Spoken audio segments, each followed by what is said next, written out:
Jongen is direct Christweer internaat, want braasband Euphonia zal een concert jouw Little Drummer Boy. Bij ons in de studio ben Tine van der Veen en Otto Bauma. Goeiemiddag. Goeiemiddag. Ja, je hebt als braasband het idee, dit hier willen we even een Christconcert doen. Dat is de eerste keer dat je al jij eruit. Ja, klopt helemaal. We gaan, denk in februari ongeveer, hè, toen hebben we dus e-vergadering gehad. Toen zijn we van, wat zullen we dit hier zo oppakken?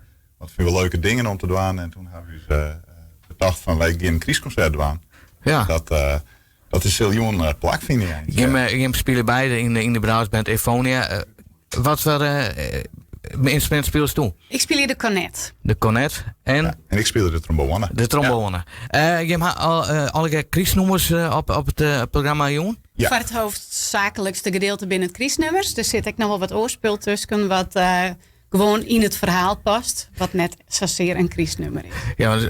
Ja, Arno zei, er zit een verhaal. Tussen de muziek wordt het verhaal verteld. Wat is dat verhaal? Ja, die had het verhaal gekozen van Little Drummer Boy. Oftewel de kleine trommeljongen.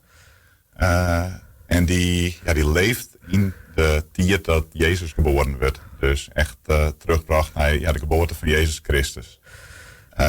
Wat we rondom ons zogen is dat een heel grote band zeg wel vaak het verhaal van Scrooge doen bijvoorbeeld. En dat omklaaien met muziek. Ja. En wij wilden graag eens even wat oors doen. En daarom hebben wij gekozen voor eigenlijk de christelijke variant.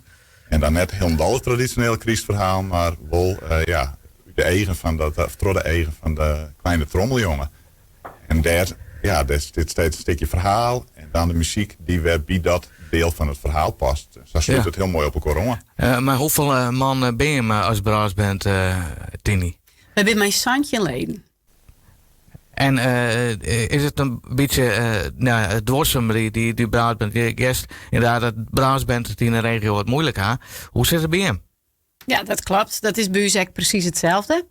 We zitten op het Grutkoperkant zitten we aardig goed. Maar cornetten zitten wij echt te kwad. Ja, het wordt steeds lastiger om een band vol te krijgen met leden. Het Grutkoperkant, kan je uitleggen wat dat is? De Grutkoper, dat zijn de gruttere instrumenten. De bassen, de euphoniums, de trombones. Daar hebben we aardig leden te zitten. Maar de liedse instrumentjes zoals de cornetten, dat is bij u echt krap. Het is in de kerk in Tenaat het optreden, jongen. Hoeveel mensen kennen er?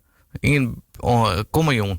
We hopen op een volle kerk. Volgens mij, als de gewoon wij de lege kerk als van de wel 300 man in kennen. Maar ik denk, wij broeken ook wel een helft van de kerk. We hebben zelf met korp zitten. Dus wij zijn heel blij als we een 100 tot 150 man verwelkom je mij van die jongen. Heb je een idee dat mensen net al rondom weten en zeggen van wie komen, jongen? Dat de mensen zeker uit het waard zitten van, nou wie komen, jongen? We hebben al een heel soort rugberhiet aan jong. Posters terug het dorp in op Facebook. We gaan ontfolder in West. Ik ga al wel mensen die het komen, jong. Dus ik hoop wel dat er die 150 mensen komen. Ja, je wil vooral natuurlijk ook mensen boeten het dorp loeken.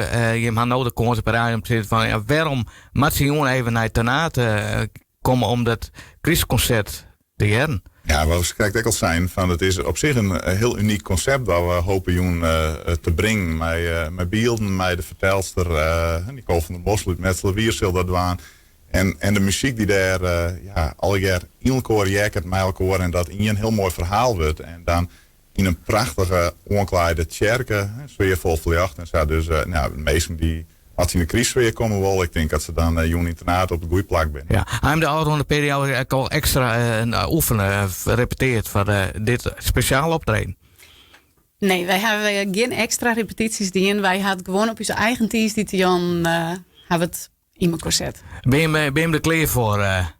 Ja, dat dacht ik wel. Ja, we zijn er helemaal klaar voor. Wij teasen Jan in het kerken zelf oefenen met z'n allen en met licht erbij en soort dingen en de beelden al en de vertelster erbij.